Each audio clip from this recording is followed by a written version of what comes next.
Hola, muy buenas tardes. A nombre de la Universidad Autónoma Metropolitana, Unidad Xochimilco, del Departamento de Relaciones Sociales y del área de estudios del trabajo de este departamento, así como de Editorial Itaca, les damos la más cordial bienvenida a esta cuarta sesión de trabajo de un pensamiento mundano, más allá de Marx, pesquisas y digresiones. Nos acompañan aquí en la mesa Oliver Hernández, bienvenido Oliver. Muchas gracias. Y Jesús Ramírez, muy bienvenido Jesús. Y también está con nosotros Armando Bartra, bienvenido Armando. Antes de comenzar la sesión queremos invitarlos a que la gente que ha acudido en las demás sesiones y que va a necesitar una constancia, por favor pasen a firmar. Está la mesa, está la lista para las firmas saliendo luego a la entrada en la mesa de Editorial Itaca. También les queremos avisar que, a diferencia de las otras ocasiones en que hemos tenido nuestro seminario, hoy vamos a tener que terminar máximo a las 2:30, precisamente por el espacio, así que vamos a hacer un reacomodo. Normalmente tenemos un poquito más de tiempo, y eso hace que tanto ustedes puedan explayarse un poquito más, como que pueda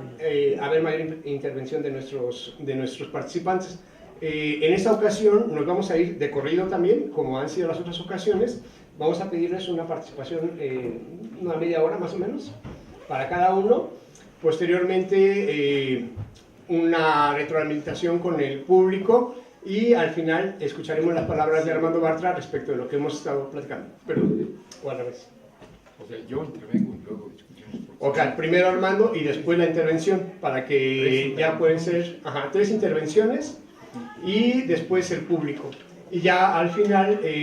bueno, básicamente eso va a estar por ahí de las 2 de la tarde, para que cerremos a las 2:30. También les queremos informar que, como todas las ocasiones, cada uno de los seminarios, cada una de las sesiones ya están en la página electrónica para que las puedan ver. Lo mismo los escritos que ha hecho Armando para cada una de estas sesiones están a su disposición en la misma página y los invitamos a que lo sigan difundiendo, por favor. Sí, no sé si alguno de los dos ¿quién de los dos quiere empezar? O Sí. Oliver, conforme llegamos. ¿Sí? Por favor, Oliver. Sí. Bueno, pues primero que nada quiero agradecer mucho la invitación de Armando, de David, de la Editorial Itaca y bueno, en este caso también de la UAM Xochimilco, para ser parte de esta mesa y estar en esta plática. Hasta establecer una relación con los textos de Armando para esta sesión que tiene que ver con las sociedades en movimiento, textos que son muy interesantes y bueno, una obra que ustedes conocen muy vasta de Armando, en donde pues todas estas sesiones no bastan justo para hacer justicia y para terminar toda esta lectura sobre las obras que él ha escrito. En lo particular es uno de los autores que pues más he leído y hasta cierto punto dentro del país es uno de los autores que me ha dado ciertas pautas y referentes para estudiar las cosas que estudio, que tiene que ver con luchas ambientales, que tiene que ver incluso también pues con el activismo que yo voy desarrollando o que he desarrollado a lo largo de pues los pocos años que tengo de experiencia. En ese sentido pues es un referente pues muy importante, yo me siento muy agradecido y honrado de estar aquí. Pero primero que nada también yo quería referirme en términos de la obra, un poco la forma de escritura y la perspectiva que en Armando Bartra está presente a lo largo de estos textos para la sesión, que pues hasta cierto punto es digamos un mosaico, una constelación de textos que tiene distintas perspectivas y cada uno de ellos incluso parece estar narrado obviamente en un tiempo muy distinto, pero bajo una perspectiva literaria muy distinta. Entonces, en ese sentido me parece muy interesante y bueno, este ejercicio que se hizo de rastrear textos de hace tiempo y algunos pues muy recientes, hasta cierto punto es muy adecuado y da un panorama muy interesante sobre esta temática en torno al pensamiento de Bartra. Creo que bueno, en ese sentido hay una relación muy importante entre los movimientos sociales y el tipo de escritura o el tipo de perspectiva, sea analítica, sea crítica, sea una perspectiva que está intentando explicarlos, que está intentando comprenderlos, etc. En el caso de Armando hay cierto tipo digamos, de manifestaciones en sus textos que lo ligan mucho con una actividad que no solamente tiene que ver con un asunto de explicar y comprender los movimientos, sino con entenderlos desde dentro de ellos mismos y dar cuenta de ellos de manera muy metafórica, muy poética, algo que pues resulta muy importante, porque no solamente tiene que ver con algo estilístico, sino que tiene que ver con un asunto epistemológico y una forma de intentar nombrar, intentar dar cuenta, intentar decir aquellas cuestiones latentes y negadas por la objetividad capitalista y el modelo de producción y de sociedad bajo el que vivimos. Este estilo narrativo es un estilo pues muy interesante, muy importante y que va evolucionando a lo largo de la obra de Armando y de su trayectoria teórica. Y en ese sentido yo quería remitirme principalmente como punto de partida y pareciera ser como especies de epígrafes a dos autores y bueno, dos frases que me parecen a mí muy sugerentes, un poco en el sentido de esta idea de la llama y la piedra que está en el texto, en el libro de la utopía posible. Ahí hay un libro que me parece muy interesante y una definición de poesía que hasta en la actualidad creo que es como la definición que más satisfecho me tiene, por decirlo de alguna manera, ¿no? Y es justo de Octavio Paz en un libro de 1993 que se llama La llama doble. Más allá de las posturas que tiene el autor y bueno, sus posturas que conocemos, me parece que da una definición muy interesante y muy acertada de lo que es la poesía. Les voy a leer. Dice: la poesía nos hace tocar lo impalpable y escuchar la marea del silencio cubriendo un paisaje devastado por el insomnio. Bajo esa idea, la poesía un poco como que permite nombrar esto que no es hasta cierto punto perceptible de manera inmediata, y a partir de este análisis, de esta forma, por decirlo así, de escritura, se puede uno acercar a aquellos elementos negados por el sistema, por el capital, que uno pues estas objetualidades las empieza como a desmenuzar a partir del análisis, pero a partir del análisis no solamente para hablar del objeto, sino hablar desde él también, que es algo muy interesante y muy importante, y creo que pues al final es el punto de partida al que llegó Marx en El Capital, ¿no? Al hablar de la mercancía y desde esta empezar a desmenuzar lo que hay dentro de ella, no hablar de ella como una objetividad o como un concepto, sino dar cuenta del conjunto de relaciones sociales a su interior, que tiene que ver con el trabajo, con el valor, etc. Todo eso latente al interior de este elemento, de este objeto, y todo eso, pues en este caso de manera abstracta, tal vez en la mercancía, que nos lleva a distintos ejemplos y que lo podemos traspolar en distintos elementos históricos, pero en el caso de Armando Bartra, cuando habla de los movimientos campesinos, de las luchas por la tierra, de las luchas de los jóvenes, hasta cierto punto está realizando un ejercicio epistemológico similar, semejante y con contenidos poéticos muy importantes. Entonces eso me parece pues muy importante. Y bueno, respecto a esta idea del fuego, la piedra y de toda esta forma que la potencialidad, digamos la rabia, la dignidad se moviliza y hasta a partir de la acción puede generar una manifestación que al objetualizarla o al pensarla de manera como científica o a través de esta separación sujeto-objeto de una relación pues exterior a estas manifestaciones, pues uno lo que está haciendo pues es pues poner en cubos de hielo todas estas manifestaciones y no realmente comprenderlas y no ver todo este contenido crítico que hay al interior de los movimientos sociales. Hacer hablar al movimiento social es pues uno de los elementos importantes de la crítica. La crítica no los objetualiza, sino al revés, justo los movimientos ya son en sí mismo crítica y crítica a un contexto específico, concreto. Si uno desde una perspectiva también de repente puede ser crítica y revolucionaria, pero abstracta, está intentando que el movimiento sea lo que pues quiere que sea, pues hasta cierto punto lo que está haciendo también es frenar esa potencialidad que haya en su interior. Entonces ese me parece que es un elemento muy importante, y en ese sentido también una epígrafe del libro en general, este libro de la utopía posible, pues viene justo de Julio Cortázar, que es un autor que a mí me gusta muchísimo, y en el capítulo 73 de Rayuela, que es con el que inicia, por decirlo así, la obra, tal como él, digamos, como la plantea o como él sugiere que sea esta leída, hay Hay una forma de iniciar esta novela muy interesante respecto a la metáfora del fuego sordo, ¿no? Que inicia con esta idea de, sí, pero ¿quién nos salvará del fuego sordo que nos arde? Y bueno, en ese sentido hay una parte al final ya de ese capítulo donde dice, nos arde un fuego inventado, una incandescente tura, un artilugio de la raza, una ciudad que es el gran tornillo. Ardemos en nuestra obra, fabuloso honor mortal, alto desafío del Fénix. Y en ese sentido la idea del fuego y toda esta potencialidad pues está en nosotros mismos también. Y creo que eso es algo que converge en estos sentido a estos autores y la forma de análisis que tienen, ¿no? Al Marx, que habla de la mercancía y supuestamente de la economía,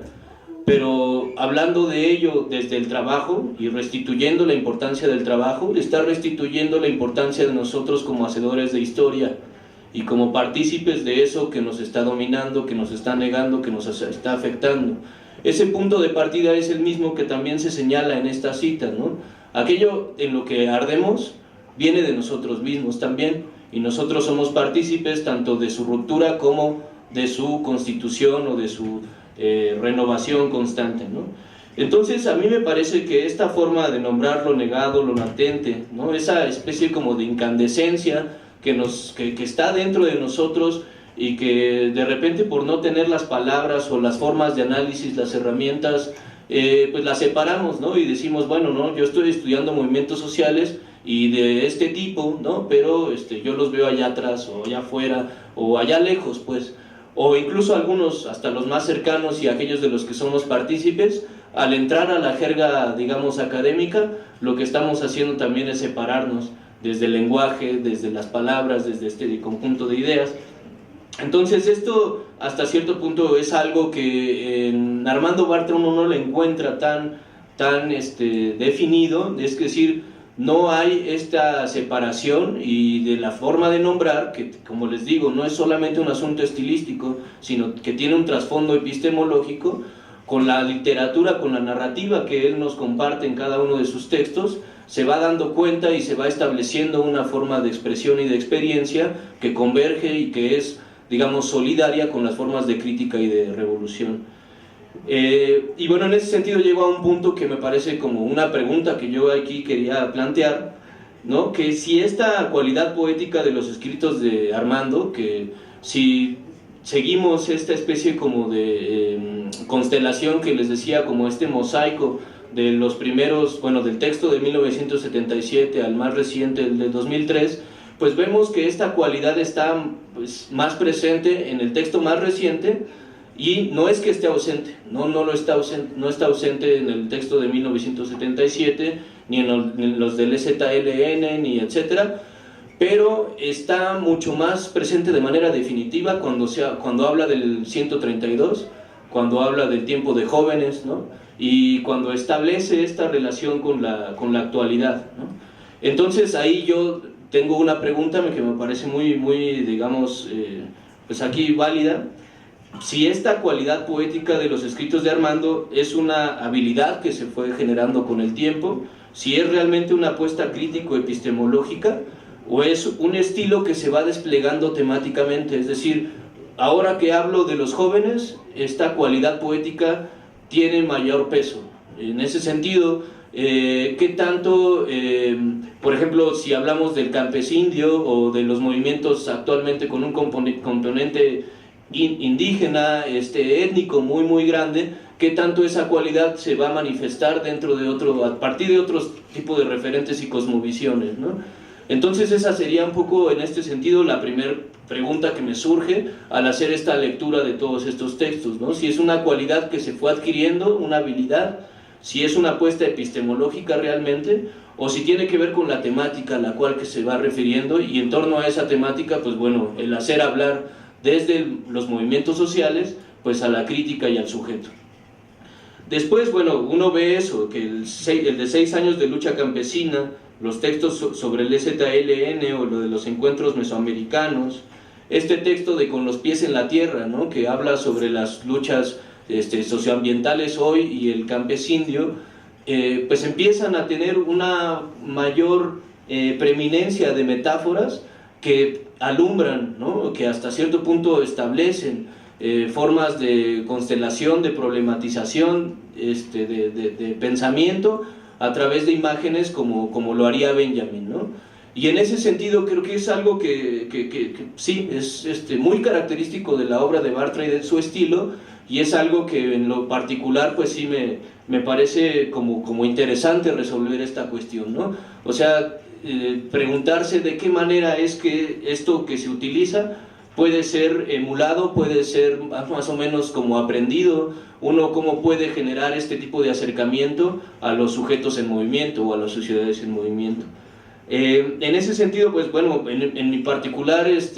digamos, activismo, el tipo de relación que tengo con movimientos, por ejemplo, como Xochicuautla o gente en Santiago Tlacotepec con la recategorización del volcán, me parece muy interesante, por ejemplo, la manera en que desde su lucha, desde su cosmovisión, desde la perspectiva que ellos tienen al defender sus territorios, al defender su bosque, al defender, digamos, el agua, pues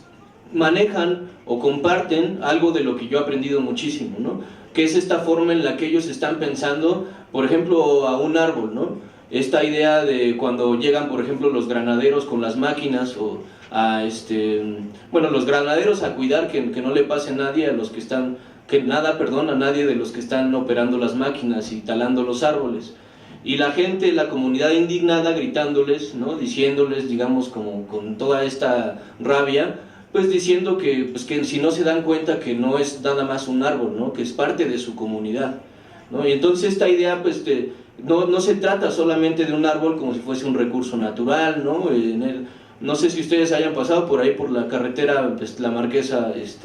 pues, a esa altura de La Marquesa, por esta carretera México-Toluca, que pues hay letreros, ¿no? De por cada árbol vamos a plantar otros 10, y pues yo creo que ahí hicieron alguna ecuación, un movimiento matemático para decir qué tanto oxígeno nos da un árbol, y en razón de eso pues calculamos cuántos tenemos que plantar, ¿no? Pero aquí es otra idea, ¿no? O sea, no es el árbol, no es el oxígeno, es el árbol ya como ser y como parte de la comunidad. Xochicuautla defiende desde ese tipo de cosmovisión, una forma pues distinta de relacionarse con la naturaleza, de establecer este tipo de relaciones. Y bueno, por ejemplo, en el mismo caso de los árboles con Santiago Tlacotepec, alguna vez hicimos una especie como de recorrido en su bosque, un bosque que pues funcionarios les habían dicho que tenían que talar porque ya había una plaga ahí presente que pues les obligaba, dado el sobrecalentamiento climático y toda esta cuestión, que pues la situación actual en términos climáticos aceleraba el metabolismo de las plagas, y eso hacía que la única forma de poder atender este tipo de problemáticas fuese talando, ¿no? O sea, ningún método tradicional sirve ya, y entonces tenemos que talar. Y bueno, en ese sentido, pues bueno, ellos definitivamente dijeron que no, que iban a hacer otro dictamen, se acercaron a otra gente, y bajo esta idea y esa forma, digamos, de generar argumentos distintos, ¿no? Pues también íbamos en ese recorrido y veíamos árboles muy altos, uno de ellos incluso seco, el más alto de todos era el más seco, y el funcionario decía, miren, por ejemplo, ese árbol ya está muerto, ¿no? Ya hay que talarlo. Y la gente de la comunidad decía, no, pues es que ese árbol, pues sí, está muerto, está seco, pero sigue ahí bien parado, ¿no? Está, digamos, alto. Pues si es que se cae, si es que en algún momento hay que derribarlo o algo, no es su momento, ¿no? Tal como está él plantado, ahorita nos da la idea o nos da esa imagen de que está bien. Entonces es otra forma, digamos, de relacionarse, ¿no? Con ahorita solamente hablé del árbol, pero pueden ser muchas otras cosas. Y a partir de eso, pues bueno, uno puede aprender mucho respecto a este tipo de experiencias y situaciones, y hacer hablar a esto, o desde este tipo de experiencias, a los movimientos sociales como crítica, pues a la razón instrumental, puede ser también, por supuesto, a la explotación, a la enajenación, a una serie de categorías que nosotros podemos pues identificar, pues hasta cierto punto también es pues hacer una especie de resonancia a un discurso, digamos, como subversivo, a un discurso emancipatorio, alternativo, y muy necesario, ¿no?, a la actualidad, ¿no?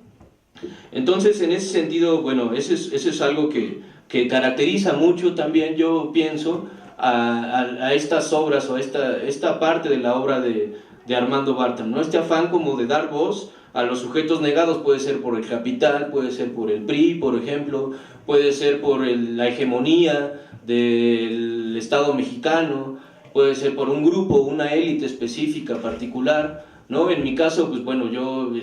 vivo en Toluca y trabajo en la universidad allá del Estado de México, y hay otra serie de mediaciones muy distintas que de repente, por ejemplo, a mí no me hacen ver de manera tan, ¿cómo decirlo?, como tan optimista a la lucha política formal, ¿no? Porque definitivamente pues ahí está terriblemente cerrada y cooptada por un partido, ¿no? Sin embargo, entiendo que esa lucha política de repente acá es mucho más visible y sus efectos de repente suelen ser mucho más perceptibles, ¿no? En mi caso, pues bueno, yo desde mi postura y bajo ideas también teóricas, abstractas, críticas, puedo decir, yo creo que el camino no está por ahí, ¿no? Pero es que estoy pensando desde otro lugar. En ese sentido, bueno, creo que este acercamiento que hace Bartra en cada uno de sus textos no es con un afán totalizador, ¿no?, abstracto, universalizante, diciendo tiene que ser así o es de esta manera que se analiza. La academia pues lo que hace es al revés, ¿no?, objetualizar, y a través de esta objetualización, esta relación de separación sujeto-objeto, pues lo que hace es hablar sobre el movimiento social, o hablar del movimiento social como un objeto. Y lo que dice Adorno en Dialéctica Negativa es que no se trata de hablar del movimiento social, sino hablar desde el movimiento social. Y eso pues es algo no tan sencillo, ¿no? Por supuesto que no es algo que pues solamente con una cierta metodología se puede lograr. Al hacer esto, o para lograr esto, pues sí es definitivamente muy muy importante pues la participación, considero yo, dentro de este tipo de movilizaciones, o el acercamiento al menos, sea desde el activismo o sea desde una familiaridad con las causas de estos movimientos, para poder pues generar un discurso, una lógica de explicación que no necesariamente está solamente hablando del objeto o movimiento social, sino desde él está haciendo una crítica a la totalidad del sistema, sea capitalista o el modelo político hegemónico en México. Entonces, bueno, esto como pensar, digamos, la particularidad de los movimientos y sus expresiones, es algo que ejerce, me parece, Armando Bartra como muy pocos teóricos o analistas de los movimientos sociales. Es decir, no hay una categoría a priori o per se como para ver a los movimientos sociales. Está hablando desde ellos, y bueno, es muy importante el trabajo periodístico justo que hace, ¿no?, a través de todas las fuentes que recupera, y a través de eso empieza a hablar de un contexto, por ejemplo, en el caso de los años del análisis que hace de las luchas por la tierra en los años de Echeverría, pues nos da cuenta de manera muy minuciosa, ¿no?, a veces hasta fastidiosa porque es demasiado información, pero nos da cuenta de esa situación, ¿no? Y bueno, el otro con los pies en la tierra, que es un análisis más contemporáneo, más cercano, también hace un análisis de distintas manifestaciones. Obviamente es difícil capturarlas en su totalidad porque son demasiadas, y más en el contexto que estamos viviendo, ¿no?, bajo el gobierno y bajo las iniciativas que se están emprendiendo, pues es muy, muy difícil hacer un análisis tan extenso. Pero eso no es, digamos, como un movimiento que se deba como dejar a un lado del análisis crítico. Creo que pues, en el caso de Armando, pues la centralidad de este punto, o de este momento, es el punto de partida, porque desde ahí es desde donde hay que pensar, ¿no? No desde lo que tal vez debería ser, desde lo que dijo alguien más, desde lo que tal o cual categoría podrían presentarnos o permitirnos decir, sino desde lo que está sucediendo, desde lo que está aconteciendo, ¿no? Y por eso, bueno, uno de los elementos que a lo largo de los libros de Bartra está presente también, es esta idea de que, pues, al menos a lo largo del siglo XX, ¿no?, lo dice sobre todo en el libro de Hambre y en el del Hombre de Hierro, las luchas se han peleado en el campo, ¿no? La revolución ha sido campesina.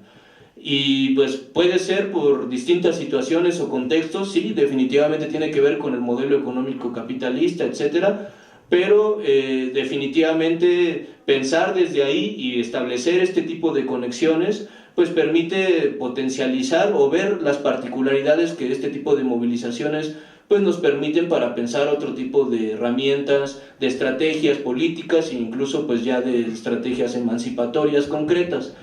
En el caso pues de nuestro país, pues la estrategia emancipatoria más clara, más tangible, pues obviamente son las comunidades autónomas zapatistas, y bajo esa idea pues es que también podemos nosotros pues, ¿cómo decir? Como dar cuenta de que sí, definitivamente, en el campo, en este tipo de contextos sociales es donde, si bien la situación es más crítica, también es donde más potencialidades hay para generar este tipo de rupturas. Entonces, ese es un punto, pues me parece muy importante, porque además este tipo de narrativa, este tipo de, digamos, punto de partida, que es un punto de partida histórico, de un análisis detallado, minucioso, permite generar narrativas polifónicas, que es un término que utiliza mucho Armando Bartra, que viene de Mikhail Bakhtin, y permite generar narrativas que vienen de la historia misma, de lo que está aconteciendo, de lo que sucede, y al remitirse de la historia, al remitirse a esta más bien, uno puede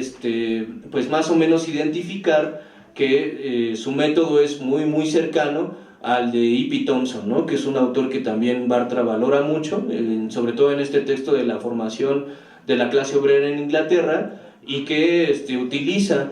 categorías, por ejemplo, como la de experiencia, ¿no? Esta categoría que permite, pues justo lo que estábamos mencionando, ¿no? Desde la experiencia empezar a derivar una serie de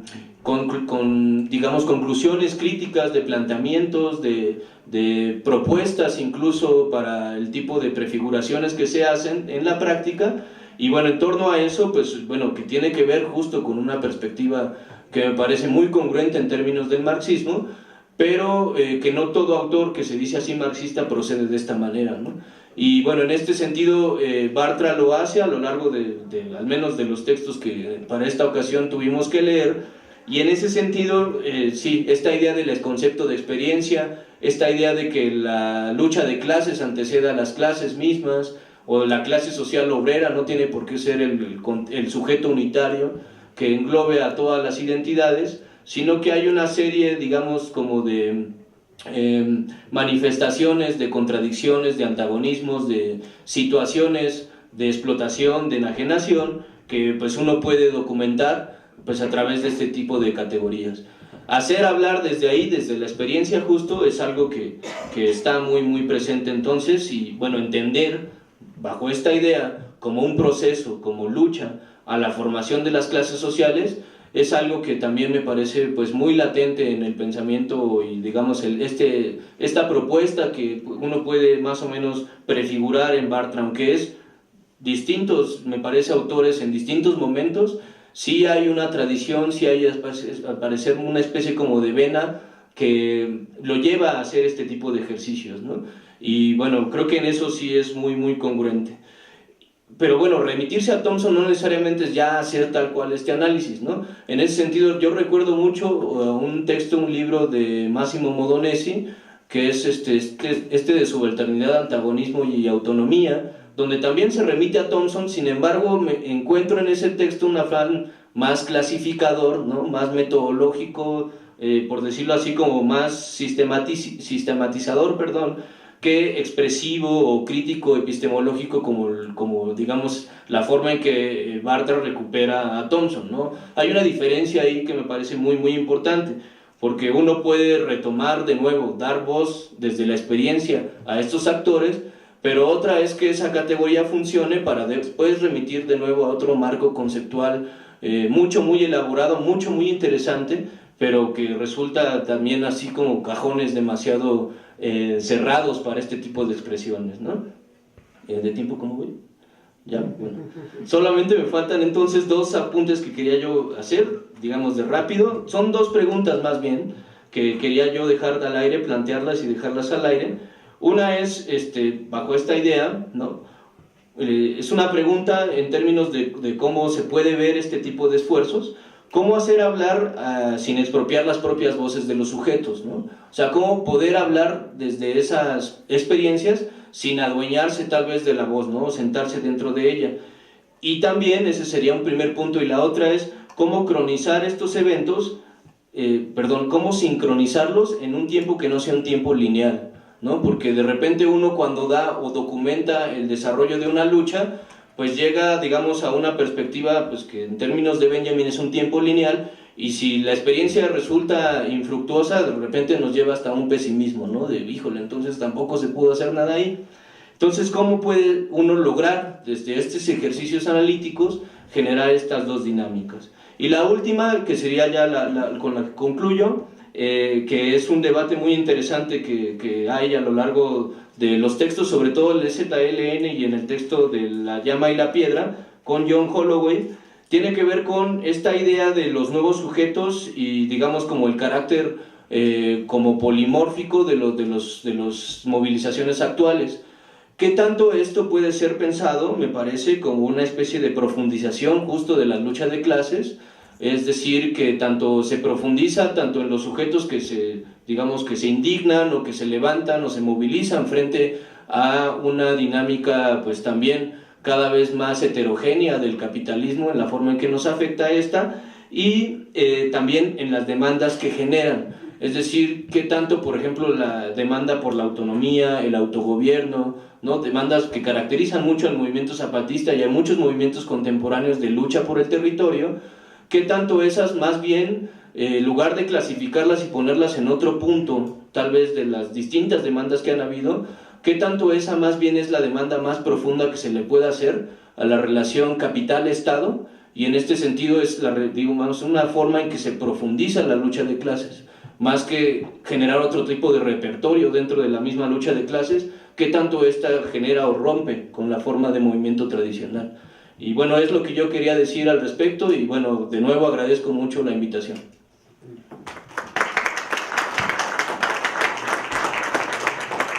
Gracias a ti, Oliver. De verdad que me gustó mucho la parte que haces referencia respecto de la poética bartriana, o de acá de Bartra, suena más chido, en el sentido de que, fíjate que estamos terminando de editar aquí en Aguam, de reeditar un libro de Armando que se llama El México Bárbaro también, y cuando lo estaba leyendo, platicaba que me parece que es un libro muy humano. Jung trabaja mucho sobre los arquetipos, y uno de los arquetipos que más hace referencia es al del viejo sabio. Y el viejo sabio, yo no lo había visto hasta ahorita que me dices tú, lo de la parte esta poética en los diferentes escritos. Ya lo había notado yo en lo de el Hombre de Hierro, lo había visto en Hambre y Carnaval, lo había visto ahora que te platico en del México Bárbaro, pero yo lo había visto como desde un lado humano, porque precisamente Jung habla del arquetipo del viejo sabio que conforme van pasando el tiempo, va recuperando en sí el conocimiento de los demás. Y yo pienso que mucho de eso es lo que se da en los escritos de Armando, porque él parte precisamente de estar en las marchas, de estar en los movimientos, de estar en el lugar y de estar siendo un poco como el espejo de la gente que acudimos a los lugares. Y eso es lo que yo había estado notando un poquito más en esa parte de trabajo, pero me gustó mucho cómo lo decías, a partir como de una poesía, porque a final de cuentas la poesía es eso, es el resumen de lo humano. Y yo creo que tienes mucha razón, te agradezco mucho. Julio, por favor. Jesús, perdóname, ya te cambié, Jesús Ramírez, perdóname. No te preocupes. Bueno, buenas tardes, muchas gracias. Bueno, agradezco a Editorial Dita, que a la UAM, Armando, por supuesto, la inmerecida, pues el inmerecido de estar aquí. Bueno, preparé unas notas, obviamente abordar la obra, los temas,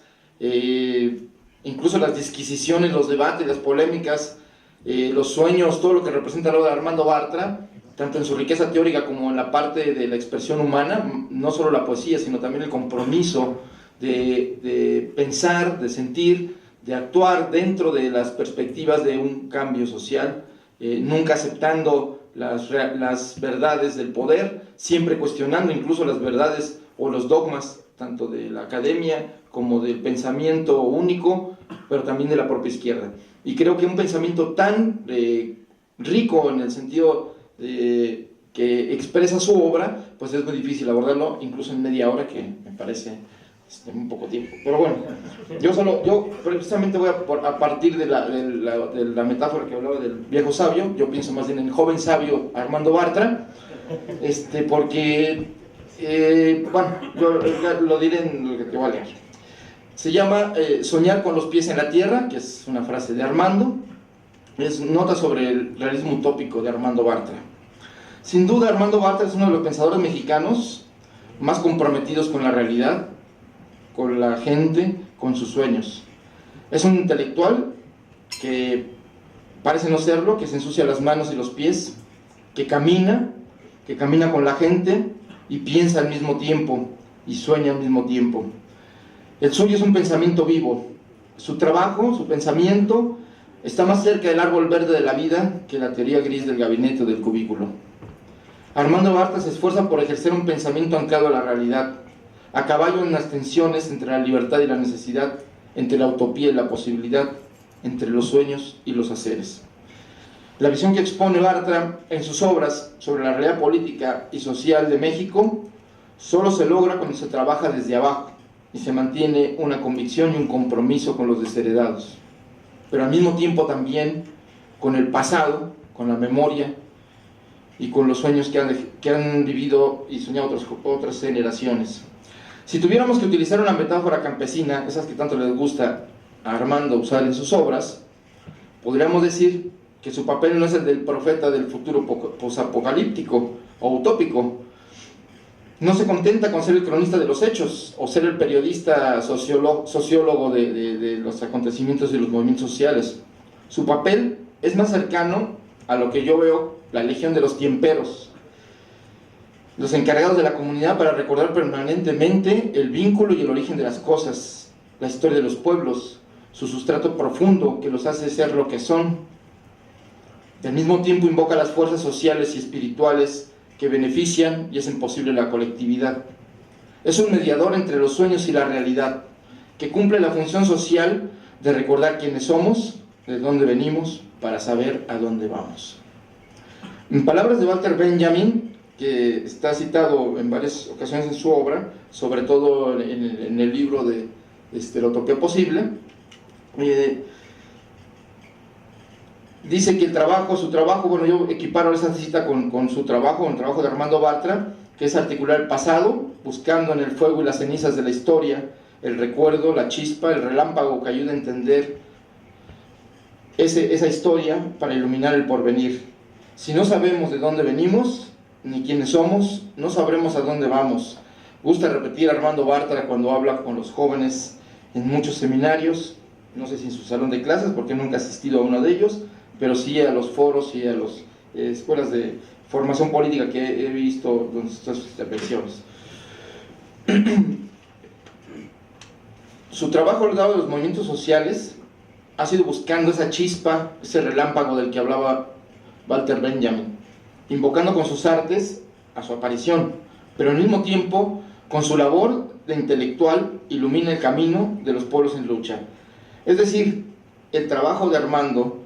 es la disputa por la memoria y el conocimiento. Sabe que la lucha por la transformación, por el cambio, también es una lucha de ideas, una lucha por la memoria, por la interpretación del pasado y del presente. Su labor como historiador y pensador, evidentemente, pues,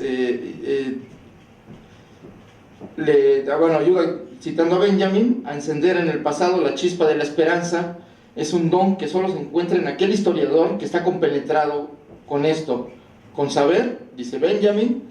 que tampoco los muertos estarán a salvo a salvo del enemigo si éste vence, y este enemigo no ha cesado de vencer.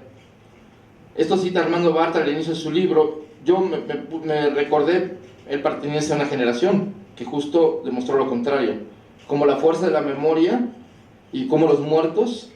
pudieron vencer al enemigo en el 68, digamos, frente al hecho del poder de un abuso, de un asesinato masivo que fue la matanza del 2 de octubre, como la recuperación de la memoria y el trabajo social de no solo de los protagonistas, de los estudiantes de entonces, del comité del 68, y después de las mujeres y las madres de los desaparecidos políticos, sino también la recuperación de las nuevas generaciones de lo que significó la lucha del 68. Y eso significa vencer, los muertos que vencen después de muertos, como decía el campeador, que sigue, ganando batallas de la memoria, batallas de las ideas y batallas de los sueños. Y eso, de alguna manera, creo que es a lo que ha contribuido también Armando. En ese sentido, y citando un poco lo que señalaba el compañero, que el presentador, Bartra es como el sabio alrededor del fuego que cuenta a las nuevas generaciones y a los miembros de la comunidad las historias y las ideas que hacen enlazar el pasado con el presente, los sueños soñados con los sueños por soñar. En ese sentido, Bartra es un referente indispensable hoy en día de la izquierda, del pensamiento de la izquierda y de la práctica de la izquierda en las últimas décadas. Preocupado por los movimientos sociales, comprometido con la lucha de los campesinos, de los obreros, de quienes trabajan por un mejor país, siempre se ha mantenido al margen de las mafias intelectuales, de las mafias culturales, académicas e incluso de las mafias políticas. Es decir, aquellos grupos de interés que ven por sí mismos más allá de su propia labor. Armando siempre ha estado comprometido con la gente, pero no con el interés de un grupo o de grupos. A pesar de que su compromiso político lo ha llevado a militar en organizaciones políticas, en caminar al lado de los movimientos, participar en la Convención Nacional convocada por los zapatistas, en fin, participar en la lucha por defensa del petróleo, ser orador en el zócalo del movimiento por la defensa de la economía popular y del petróleo y de la soberanía nacional. A pesar de todo eso, siempre ha mantenido una independencia de pensamiento, una independencia también de su quehacer como ciudadano. En ese sentido, Bartra ha construido su pensamiento y también su vida al lado de los movimientos sociales. En más de una ocasión, a lo largo de su obra, pues recurre a esas experiencias, esas metáforas que va aprendiendo en el camino sobre la vida y la comprensión campesina y sobre el entendimiento de la colectividad desde una perspectiva de la comunidad. Y bueno, y de otras experiencias que le van dejando su camino en esa relación. Por su formación, Armando siempre se ha preocupado por la comprensión de la realidad y los mecanismos de dominación, de conocer los resortes que dan origen a los movimientos sociales, también de conocer sus luces y sus sombras, como se dice, y hacer que la comprensión de esos procesos también permitan entender en el espacio en el que se interactúa cómo funciona el sistema capitalista y permite o intenta aportar a los movimientos una perspectiva histórica que puedan convertirse ambas, el conocimiento de cómo funciona el sistema como de una perspectiva de dónde se viene, como herramientas emancipatorias.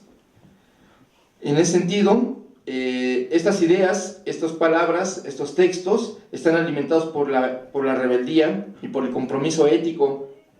con la humanidad, con el pueblo o la sociedad, según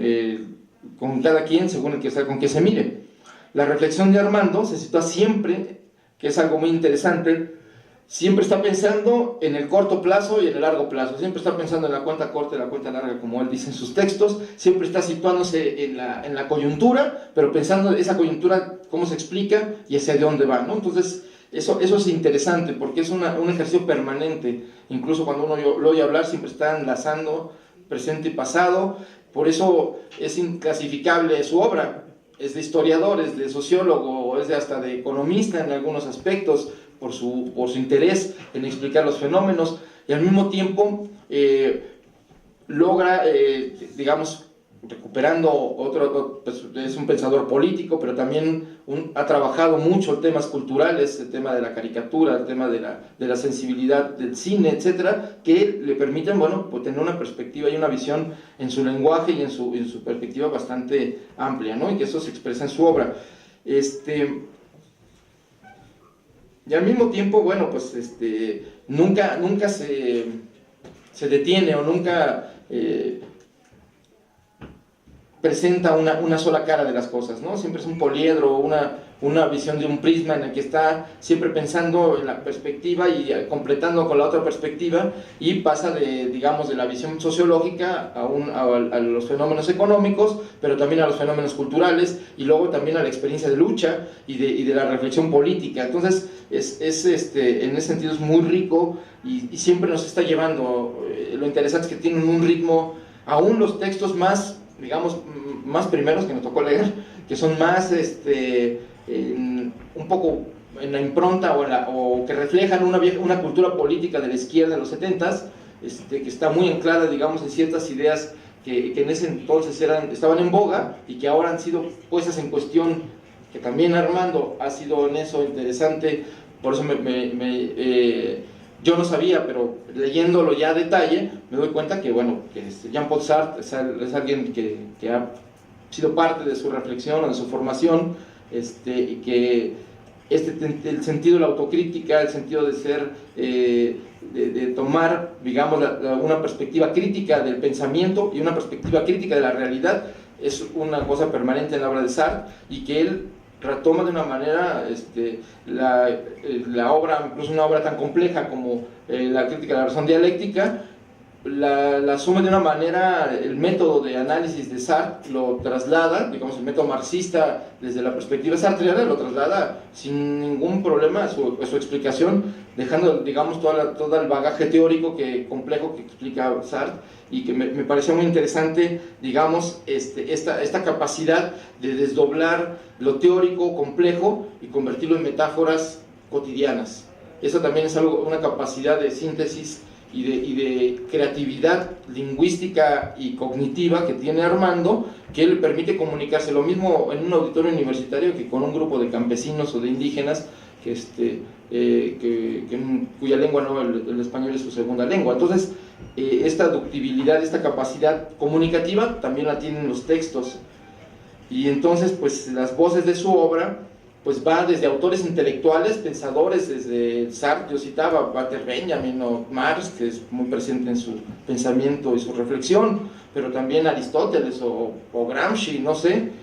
lo mismo que de repente las explicaciones o los testimonios del campesino que ve su realidad y que interpreta desde su perspectiva las cosas, y que encuentra las conexiones de cómo desde esta, digamos, visión teórica, cómo puede ilustrarse y al mismo tiempo enriquecerse con estos hechos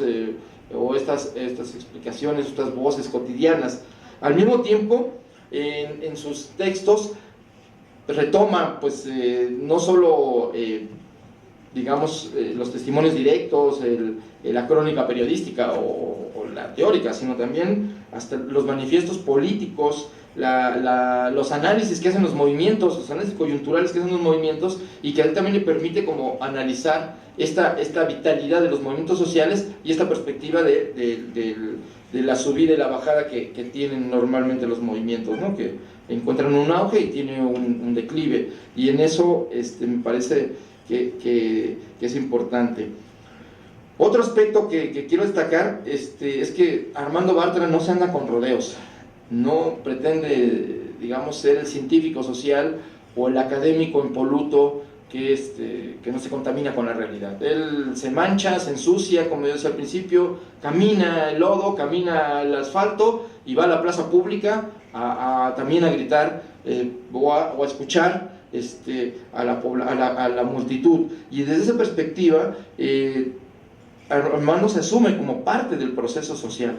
Es una especie de investigador en acción que está indagando en la realidad, pero al mismo tiempo interactuando con la realidad y comprometiéndose con la realidad. Y eso vuelve sus textos completamente, son textos muy vivos. Entonces son textos muy atractivos para ser leídos, para ser analizados, para ser pensados, incluso en muchos casos. Yo coincido con el compañero Oliver Hernández, que justo esta capacidad metafórica se va, digamos, mejorando, se va haciendo mucho mejor respecto a los últimos años, ¿no? Donde también ya la situación del país se vuelve cada vez más terrible y donde también la necesidad de exteriorizar lo humano como un asunto central de por qué mantener la rebeldía o una perspectiva crítica se vuelve central. Cuando aparentemente no hay razones para tener optimismo, pues uno le saca de las fuerzas de la historia y también del corazón y de la razón, ¿no? Entonces, eso me parece interesante que se expresa en su literatura, en su manera de escribir, ¿no? Bueno, algo que me parece muy importante, hay una parte que para mí fue un hallazgo de su libro de La Utopía Posible, que es todo su análisis del racismo en México, que me parece que ha sido soslayado. Se señala y se aborda, pero se soslaya al mismo tiempo, o sea, se dice, pero como un dato que ya sabemos, el colonialismo mental, o el racismo colonial, o el racismo interiorizado en la sociedad, pero digamos, hacer esta arqueología del origen del racismo y los textos que cita de la época porfiriana y los teóricos de ese racismo contra los indígenas, es muy interesante, porque ahí están los neoliberales retratados de hoy en día, o sea, son las mismas ideas, casi las mismas frases. Cambia el contexto en el que están diciendo, pero si uno ve y cita a Videgaray, va a ver su tesis y están ahí las mismas ideas sobre el atraso del campo, lo que significa el lastre de los campesinos y los indígenas, en fin, y me parece eso muy importante, porque si la sociedad mexicana no asume que parte digamos, de su crisis que hoy vivimos es el racismo, y es el clasismo, que también se disfraza de clasismo, pues este país no tiene solución. Si no buscamos un México incluyente, y no podemos lograr ese México incluyente que plantea Armando, sin asumir que hay un racismo interiorizado en cada uno de nosotros, ¿no? Entonces, incluso a través del lenguaje, a través pues hasta del insulto, ¿no? Entonces, bueno, y bueno, pues ya de los movimientos sociales, evidentemente, pues no, su trabajo ha sido en la diversidad, en esta miriada tan grande y este mosaico de movimientos sociales que México ha vivido en las últimas décadas. Y bueno, pues va del movimiento estudiantil, la lucha por la democracia, a un actor y un sujeto que a Armando siempre le parece, como bien lo explicaba Oliver, le parece muy importante destacar, que es las luchas campesinas y las luchas indígenas. Después entendemos por qué su insistencia en la lucha por la tierra, la recuperación de la comunidad como el espacio privilegiado de transformación, porque finalmente frente al individualismo posesivo del capitalismo actual, frente a la idea de todo reducirlo al mercado y reducirlo todo a un valor de cambio, citando a los populistas rusos, que me parece muy interesante, recupera esta idea de que frente a la idea dogmática o la idea que se tiene de que la civilización es un continuo y que tiene que pasar por ciertos estadios a fuerza, y ese era un dogma de la izquierda en el siglo XX, bueno, en el siglo XIX, pero que se extendió hasta el siglo XX, que era que a fuerza de las sociedades agrarias tenían que pasar por el capitalismo para llegar al socialismo, al comunismo. Y entonces hubo un sector en Rusia, los populistas rusos, que dijeron, no nos parece eso lo mejor, porque su trabajo era en las comunidades agrarias, y decían, no, pues es que eso significa la destrucción de la comunidad, y entonces sin comunidad no hay socialismo y no hay comunismo. Y entonces este debate con Marx, que además es muy interesante, digamos, las frases que rescata la carta de Marx a Vera Zasulich en este debate, creo que me parece muy importante, donde reconoce que la comunidad es comunidad agraria, o sea, contrario a todas las ideas que se tienen formales de lo que representa el pensamiento marxista, el propio Marx reconoce que la comunidad agraria significa una posibilidad de cambio hacia el socialismo sobre la base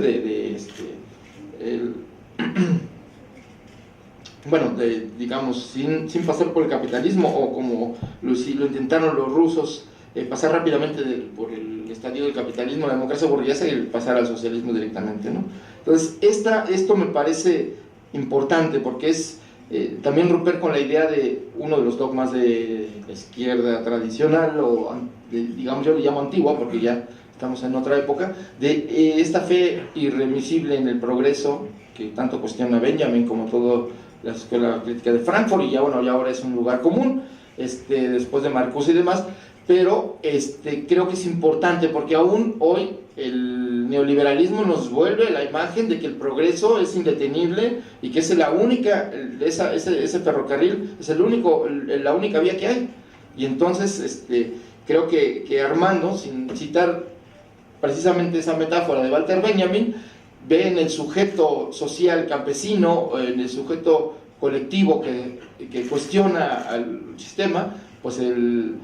porque además también cuestionan, digamos, al sujeto, habla mucho del sujeto de cambio, ¿no? Y entonces ese sujeto de cambio que originariamente desde la dogmática marxista se pensaba que era el obrero, la clase obrera como el único sujeto de cambio, por ser el lugar que había en el sistema de producción y en los medios de producción, aquí hay una crítica a esa perspectiva y se plantea, bueno, pues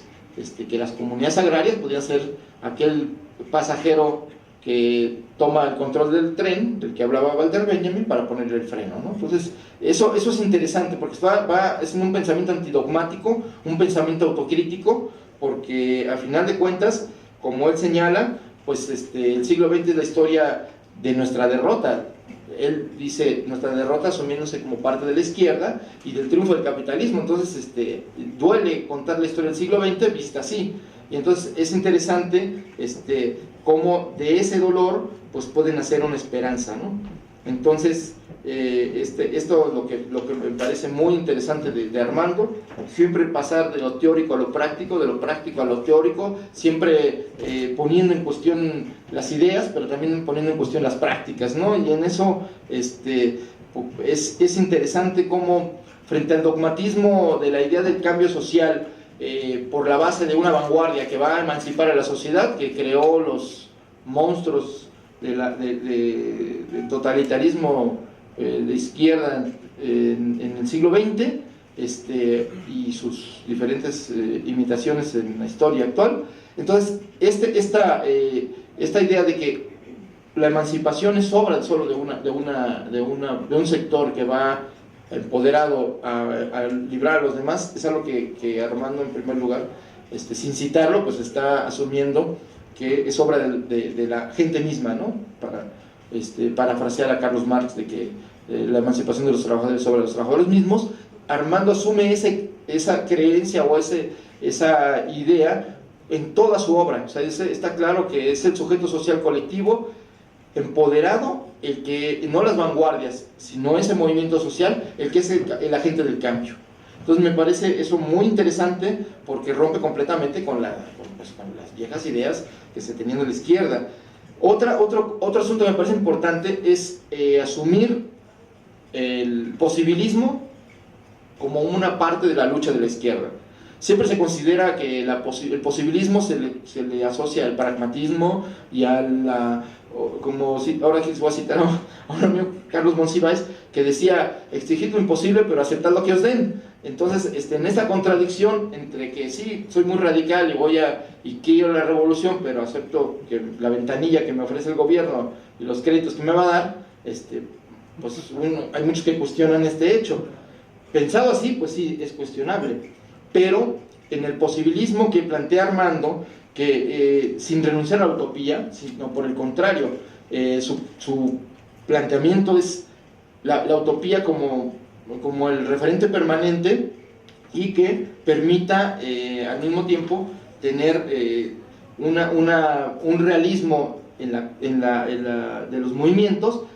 que, pues, pensando en el análisis de la realidad y en el análisis de la correlación de fuerzas y de las posibilidades que tiene un movimiento o los movimientos de transformación, pues avanzar en ir avanzando en la transformación, y que también, digamos, el reformismo, visto así, no como un estadio al que se llega, sino como una etapa de continuidad, también tiene que verse como un avance. Y esto es algo que genera polémica en muchos sectores de la izquierda, pero me parece interesante que Armando lo dice abiertamente. Y la otra cosa que me parece esencial es asumir que la democracia es una opción de transformación. Incluso en sus textos se habla de que pues ya incluso la vía armada no le convence tanto, o ya no le convencía después de un tiempo, porque pues el sujeto colectivo, el movimiento social, se convierte en el protagonista, y en eso pues las vanguardias, como los movimientos armados, no dan espacio a los movimientos sociales, sino propiamente los sustituyen, ¿no? Entonces, estas dos ideas que son muy polémicas dentro de la izquierda, pero al mismo tiempo son muy importantes, pues lo han llevado a asumir, digamos, una lucha contra los dogmas en su relación con los movimientos, por ejemplo con el zapatismo, de defender que frente a la idea de la autonomía y la autarquía política para avanzar en la transformación, creando, digamos, islas de cambio radical, también al mismo tiempo se tiene que combinar con una lucha nacional que finalmente pues también tiene que tener expresión social, tiene que tener una expresión económica, pero también una expresión política. Y entonces aquí, bueno, pues tiene todo un debate sobre el tema del cambio, de si es posible, hablando de la tesis de Holloway, que en realidad es la tesis de los zapatistas que asume Holloway, en un libro que se llama Se puede transformar un síntoma al poder, que ese es un libro que a muchos deja frustrados porque nunca les dice cómo, o sea, no llega, es una disquisición teórica muy interesante, pero nunca responde a la pregunta. Es más, el libro termina con la pregunta. Entonces, para todos los movimientos que pensaron que ahí estaba la respuesta de que ahora sí, contra el reformismo corrupto de los partidos políticos, aquí vamos a mostrarles que pues no encontraron esa respuesta, y entonces conozco muchos piqueteros argentinos que tomaron ese libro al pie de la letra y luego terminaron apoyando a Kirchner en el cambio electoral, porque era la única forma de parar la ola neoliberal. Entonces, eso también es algo que me parece muy interesante, cómo Armando pasa de esta debate teórico intelectual al debate político de los hechos y de los movimientos, de las acciones. Entonces, ¿qué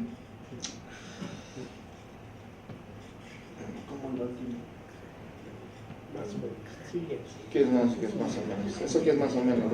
pero eso es peligroso, Sí. Bueno, entonces,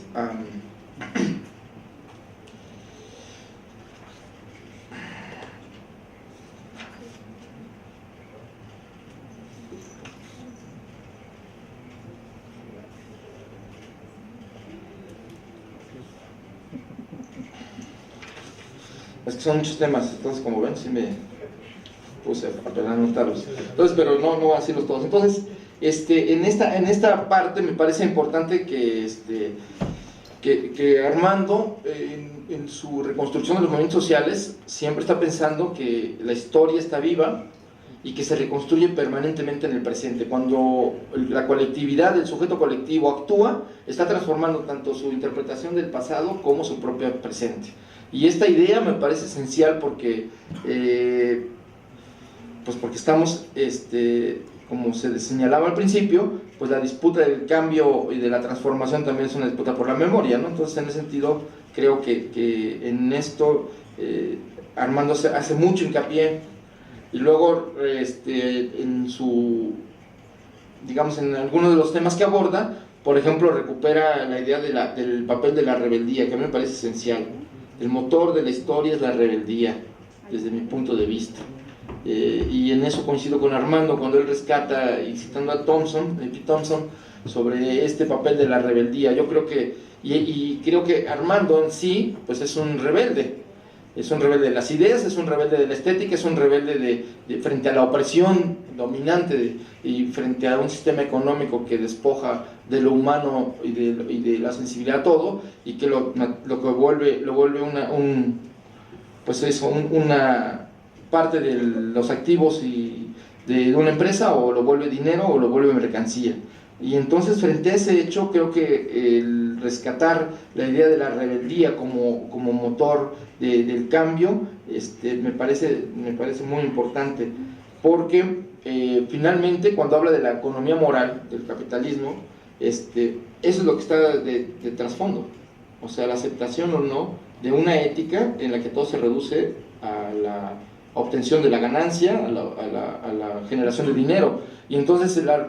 toda la historia de la humanidad se reduce al capital, a generar riqueza, y entonces la ética de la humanidad en esta perspectiva neoliberal pues se reduce a que cada quien busque su beneficio personal y compita con los otros, y de alguna manera su objetivo, su destino manifiesto, como utilizando metáforas de imperialistas, pero que también tienen que ver con el imperialismo cultural, ese destino manifiesto es obtener ganancia. Entonces a todo asunto, a toda realidad le buscaré la ganancia personal. Esa reducción de toda la historia de la humanidad al significado cultural y moral del capitalismo me parece esencial, y cuando Armando recoge toda esta crítica a la economía moral y todo el análisis que hace Karl Polanyi, me parece esencial. Sin esa disquisición, sin este debate sobre lo moral, que me parece esencial, pues no, como diría Marx, hay una diferencia entre la moral crítica y la crítica moralizante, y que Armando asume, como una parte esencial de su obra, la moral crítica, es decir, el pensamiento y la demostración de la realidad y del análisis de la realidad para poder justificar una postura moral y ética. No al revés, no tener una postura moral purista, dogmática, que entonces desde ahí yo descalifico y califico la realidad. Entonces, que eso es una manera, no realista y además pues hasta caricaturesca de asumirse como en la crítica, ¿no? Entonces, por eso creo que es muy importante, y que no voy a abordar toda la discusión sobre el tema de la economía moral, porque ya se me va a acabar el tiempo, y entonces avanzaré rápidamente a